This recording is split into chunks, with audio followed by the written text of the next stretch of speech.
also, after we have set the trolley, our environment has been set, we have ensured privacy. You will forgive me today because we are only here the way we are, so there is no crowding. Then we will proceed to check on our mom. Kathy, how are you? So Kathy, you seem to be in a lot of pain. How are you feeling? All right. So Kathy seems to be in having a lot of pain, and now this is the part where we now ensure that we are actually in second stage of labor. And there are some of the signs that will show us that Kathy is in second stage of labor. Number one, you need to make sure that there is continuous, there is increase in frequency and also intensity and duration of the contraction. So that can be done by actually just looking at the abdomen of the mother and even how she's behaving. Of course, our client may not be as real as you expect the situation to be on the ground, but of course you'll be looking at the intensity of the contractions, and they are increasing in duration and frequency. Then something else also, when you look at the anus, it will look like it is gaping. Okay, so the anus is here, it will look like it is gaping. Then also the perineum will look tight, okay, and almost like shiny or glistering because it's overstretched. And then also the mother, sometimes in second stage of labor, you realize they vomit. So those are some of the signs when you look at, you realize that surely we are in our second stage, and most likely the expulsive phase, whereby now the baby has to be delivered. So once you realize, or once you ensure and ascertain that our mother is in second stage, then you need to prepare yourself. So me as the midwife, I'll tell Kathy, okay, Kathy, keep breathing, take deep breaths so that at least she doesn't push if it is not yet time. But again, you will not control the mother so much, because once she's in expulsive phase, then she will have the urge to actually push the baby out. So what am I expected to do? I have a watch on, I'll just remove it, and then I will proceed to the sink, whereby I'll be able to clean my hands with kind of scrub. So I will, in the meantime, I will request my assistant to open for me the pack. So my assistant, Michelle, kindly open the pack as I go clean my hands. After opening the pack, drop for me the cord clamp, also drop for me the gloves, the 2 pairs, and then we will be ready. So I'll proceed to the sink and scrub. And as she's opening, she'll also be maintaining sterility as much as possible so that we don't contaminate the pack. Okay, I'll proceed to the tap. So I'll open the tap. Okay. Then I'll wet my hands. Okay. Then we've taken a good amount of soap. Okay. Then using the correct scrubbing procedure, okay, make sure that your thumbs, middle of the fingers, behind, all the way up to the elbow, okay. The same way we do our scrubbing procedure, make sure that you scrub all the way up to the elbow point, okay, and make sure that when you're using your fingers and your hands, you do it in that motion, okay, rinse in that motion, okay, and then the same way in that motion. Try as much as possible not to make sure that you don't actually tap the or hold the edges of the tap, so that at least we don't contaminate ourselves anymore. Alright, and you remember how we used to close our tap? Don't use your digital finger, just use your elbow to close the tap like that, and then the other tap like that. So once you get from the tap, this is how you need to walk to your sterile field, where the trolley is. Don't walk with your hands down. Please keep your hands up as much as possible. You want to maintain sterility. So once you get to your trolley, then you'll be ready to don your gloves and to actually gown and all that. So remember what we were doing initially. The assistant was able to help us to drop the gloves and to drop the cord clamp and everything that we needed, and even the solution. All right. So we will pick. Remember, the first thing that we get in the pack, okay, is the towel. Okay, let me try to push that away. So this is the first towel. Please don't wipe your fingers and your hands within the sterile field. Once you get the towel, come out with it of the sterile field. Okay, come out with it. Then start wiping finger per finger, finger per finger per finger. Then go to the palmar surface, go behind, all right, and downwards to the elbow. Then drop that towel. Then use your other finger, pick the towel, get out of the sterile field. Hope we are together. Get out of the sterile field. Wipe finger per finger per finger per finger like that. Palmar surface. Behind, all down, all the way down to the elbow and drop it. Okay? Make sure that where you're dropping it, you don't also follow it. Don't follow it, just remain like that. Then the next thing you get in the sterile part is your gown. Okay, so I'll go ahead, pick it from the edges, like that, and get out of the sterile field. Get out of the sterile field. Okay, you see, there is normally a way this gown is folded in such a way that it will not actually give you any problems when you're wearing it. When you're wearing it. Okay. Once after slipping down the gown, this is how I will be. Of course, with the help of the assistant, as you can see, I've been tied. All right. So I have been securely anchored. Now, note that your fingers should not be outside. Your fingers should stay a little bit inside. Remember, your body is not sterile yet. Okay. So if you get your fingers outside, you'll contaminate the gown, which is already sterile. So keep your fingers a little bit hidden inside. Then proceed and pick the glove. Remember, the assistant had already put this glove for us. And you see, now the gown is sterile and my field is sterile. And I'm not touching with my fingers. So I'm going and overlapping on this gown. Okay, so I open the glove. Pick it from that edge. Okay, pick it from that edge and slip it over. And slip it over like that. You see? See what I'm doing? The edge, and I am not using my fingers to touch. I'm using the surface of the gown to touch, and I'm adjusting my glove nicely. Look at that. Sterile to sterile. Okay? Look at that. Then proceed. Now this is already my hand is no longer outside, so I am sterile. I can hold the glove anyhow I feel. Alright, because I'm sterile. Then I slip it over carefully without my fingers coming outside of the right hand. You see, now I'm sterile. Now I can hold myself and slip this sterile glove in nicely, okay, without contaminating myself. Now see, sterile gown, sterile gloves. Now I am safe to navigate around my sterile field without any problems. Okay, so I will slip this over. Remember not to go down the sterile field, not to go below. Just drop it like that in your bin. Alright, if it drops away from the bin, the assistant will be able to pick it up. Alright, then now I need two gloves, so I'll pick the other glove and I put it on like that. Kathy, how are you doing? So Kathy is still there. She wants to push the baby out. She's in pain. Alright, and like we said, there is continuous descent. There is continuous more expulsive uterine contractions, right?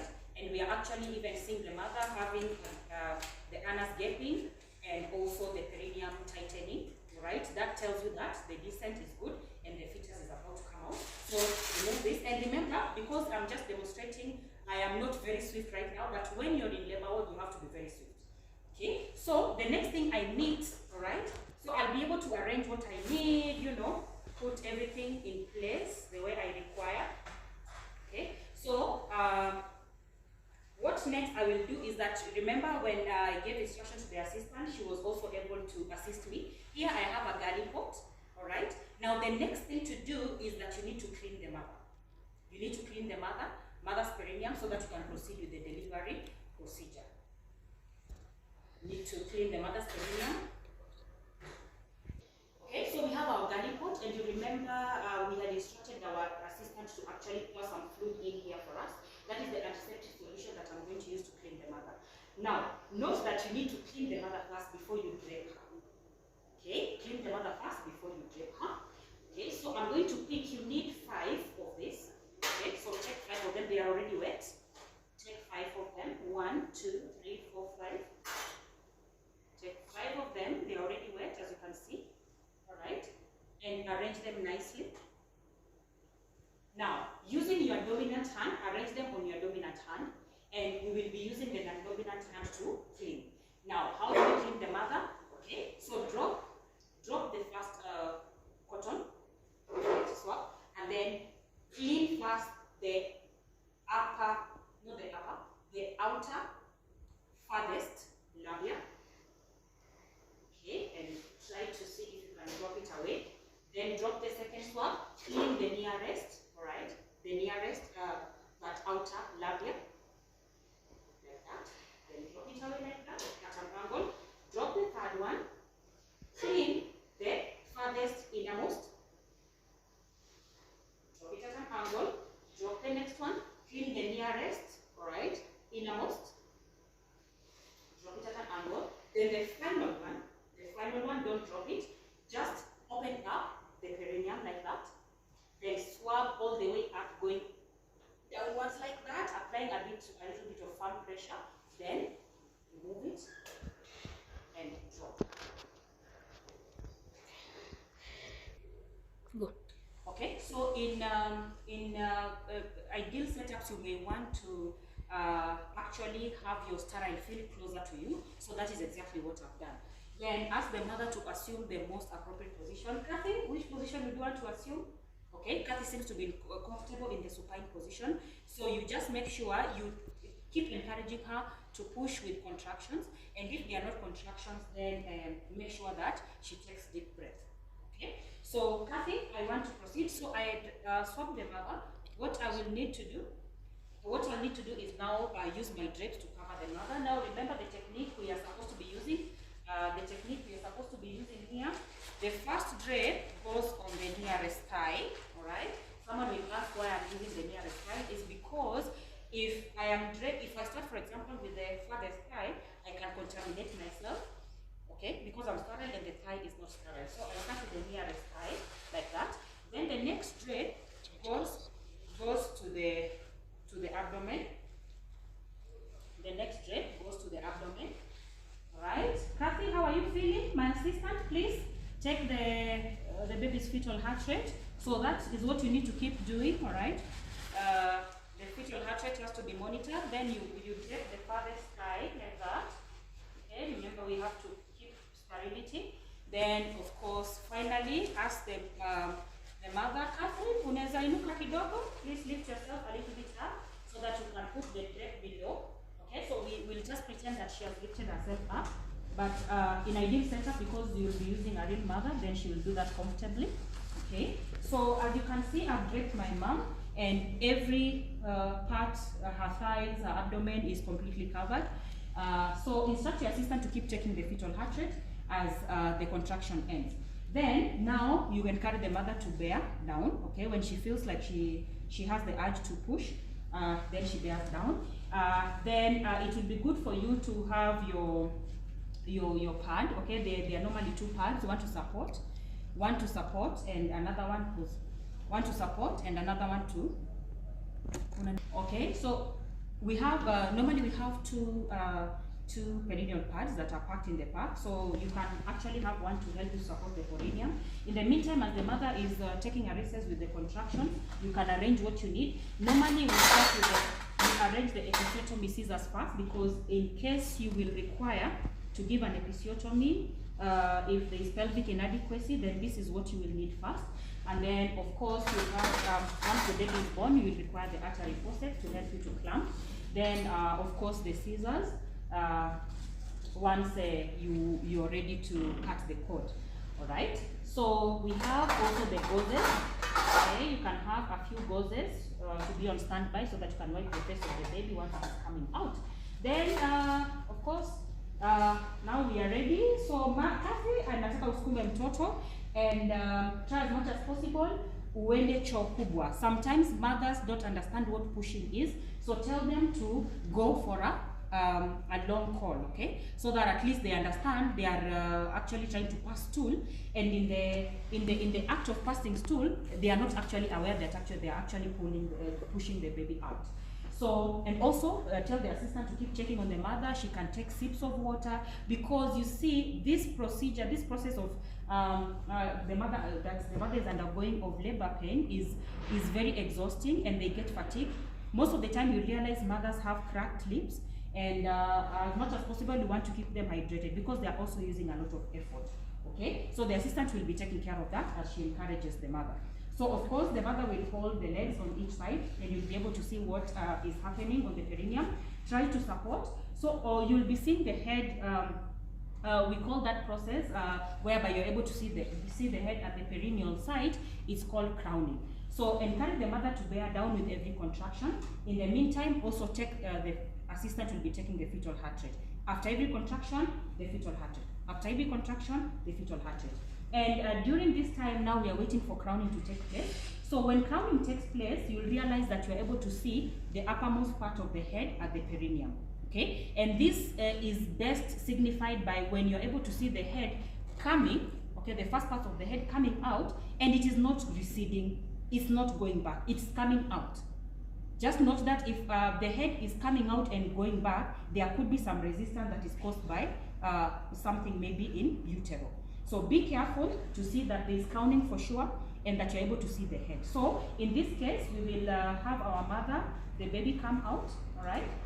So I will just pretend that the head has already crowned. Okay.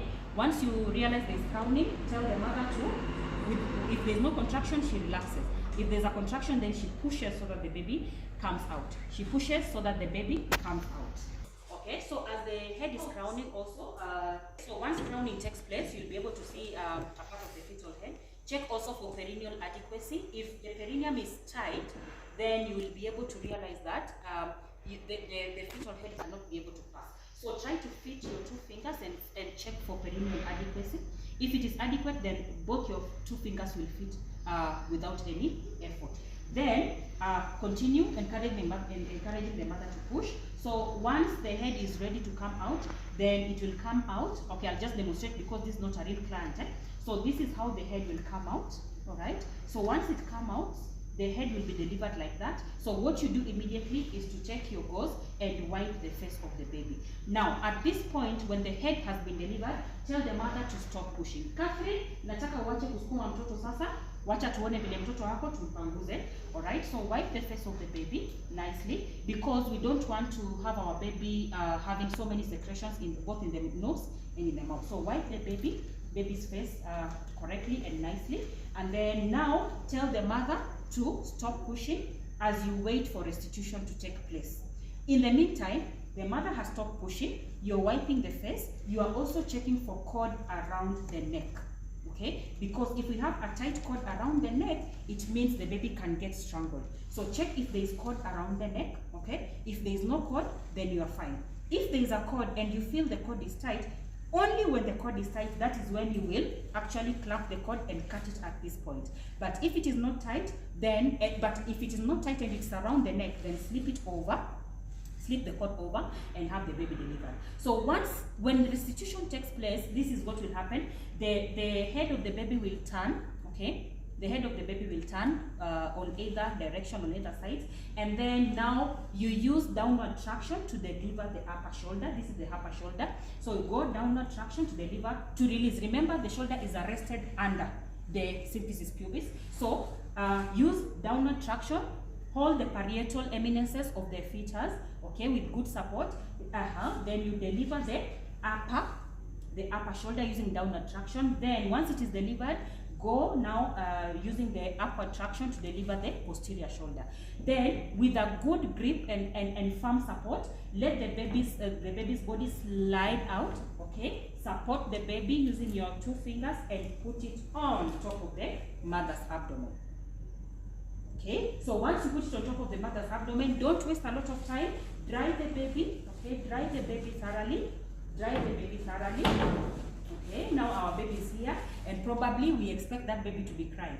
As you're drying the baby, you're also listening. If the baby is crying, thank you, my assistant. So you're drying the baby and making sure that your baby is crying. At that point, when you have just delivered the baby, then shout and ask what the time the baby has been born. The assistant can check for you the time. If it is 9 a.m., then shout, baby's bath time, 9 a.m. And then in the meantime, you are stimulating this baby, okay? And also assessing the ACDA score at the time of delivery, that is at 1 minute. Remember the APGAR score where we are looking at the appearance of the baby. So we expect our baby to be pink. All right. We are also looking at the grimace. Is this baby able to respond to stimulus? And of course, we are seeing that. Sorry, I skipped one. We also have yes, we have appearance. We also have the pulse. Remember the pulse. If we take the pulse of our baby, it should at least be more than 100 beats per minute. That's a baby who has scored completely. That is 2. And then look at the grimace. I've explained that. Is this baby responding to stimulus? Are the reflexes working well? And also a check also on the activity. So the tone of this baby, check if the baby can flex the arms. Actually, I'll show you another feature. All right. Normally, when the baby is in utero, it looks like that, and arms are flexed, feet are flexed like that. So, is our baby able to flex the arms and all that? So that is activity, and finally, with the respiratory rate. Okay. So if our baby does not cry, we know very well that the lab is not actually working. There's a problem. They are either asphyxiated or they are having distress syndrome. So we wipe our baby very, very nicely and dry, and when we are sure and positive that our baby has scored well, there is no hurry in cutting and in clamping and cutting the cord. Why? Because if we give it like 3 to 5 minutes, then we are still encouraging transport of some nutrients from the mother to the baby. So, and especially the iron stores will be built up. So there is no hurry in cutting the cord, only if there is a problem and the baby is not breathing and is not actually responding very well to the whole process. So, of course, now remember you had your forceps, all right? You had your forceps. So you clamp at least 3 to 4 centimeters away from the umbilicus. And remember, I actually had a cord clamp, so I will not use the other forceps. I normally prefer to just use the cord clamp as we are actually releasing the baby back. Then take your scissor. Okay, be careful not to spill blood on your face. So cut the cord nicely. So I will just assume that our cord is cut. Okay, I will assume that our cord is cut, and let me assume our cord is cut. So let's release this baby to go with our assistant. All right. Remember, we had several towels. Or you can call them drapes. So what you do, because you wiped the baby with this one, just hand over the other drape to your assistant. Assistant, please come. Catherine, congratulations. And as the assistant is coming, please make sure you hold the baby up, turn the baby, and show the mother the sex of the baby as you congratulate her. Catherine, you've given birth to her, and she needs to respond what kind of a baby she's given birth to. Don't say it for them. Right? So, mommy, what kind of a baby do you have? Then Catherine will say what? I have a male child. Umesemate, mommy? Male child. If possible, let them repeat even twice. Because women can, if they've been wanting a female child for so long, and they realize they have another male child, so they can get stressed and think, or say, oh, I told her, she told me I gave birth to a female child. Yeah, kumbe alizaa mtoto kijana. So those are things we want to avoid. Mami umezaa mtoto mgani? A male child. Mtoto mgani tena? A male child. So once you do that, congratulate her. Well done, mommy. Hand over the baby. So I will assume my assistant is here, and as my assistant is taking the baby away, I will give her a bit of instructions. Now, before my assistant goes, the ideal kind of way to do this is to put the baby on the mother's abdomen, skin to skin. If the baby cries well, has no difficulties, in breathing, or no abnormality suspected, it's good for you to keep the baby skin to skin. It's just that now sometimes, because we want to do other things for the baby, we will take the baby away, do it for the baby, and then bring back the baby to suckle and to be with the mother. But the skin to skin contact keeps the baby, warm, enhances bonding, and even encourages the reflex for, suckling, and it's supposed to be like that because that is the ideal practice. All right, so now I will hand over the baby. Okay, assistant, please take the baby, and then these are the instructions I'll tell my assistant. My assistant, kindly weigh the baby. Make sure after weighing the baby, you assess the baby APGAR score at 5 minutes and at 10 minutes. Then you will tell me the score once I am finished. Also, my assistant, I would like you to give the baby tetracycline eye ointment so that at least we can prevent eye infections. Also, I would like you to give the baby vitamin K injection kindly, so that at least vitamin K is meant to prevent bleeding disorders. Okay, and then also my assistant, I would like you to label. So normally when the baby is taken away, we label the baby. You know, you can confuse babies. You go to setups where we have so many women delivering, you don't even know who delivered who. So you have immediately the baby is delivered, please put a band, an identification band on their wrists, so that at least we can say this is baby. Now our baby will be baby Catherine. Okay, so that we are able to identify the baby. And then I will tell my assistant to further keep the baby warm, so that at least, if you see what cold does, cold stops or prevents production of surfactant fluid in the lung. So if you don't keep the baby warm, then we can have the lungs collapsing because of poor production of surfactant. Okay, so my assistant, remember to keep the baby warm as well. Okay, and after keeping the baby warm, dress it, make sure it has a cap on and some socks, and then also try to assess if there are any abnormalities. Let me know afterwards. So once your assistant has been given very clear instructions, all right, then it will be good for you to come and complete with the mother the rest of the procedures. But like I said, okay, probably just to finish, it would be prudent, once the baby has been handed over, as we are now ushering the 3rd stage of labor, it would be prudent for you to assess, okay, palpate to check if there is another baby. Before the oxytocin is given IM, palpate to check if there is another baby, so that you don't inject and deliver the placenta and yet there is another baby. So once we ensure there is no other twin, then we will request the same assistant, once they are done, as they are proceeding to take care of the baby, please, my assistant, come and give 10 international units of oxytocin IM for my client. Now that ushers us into the 3rd stage of labor.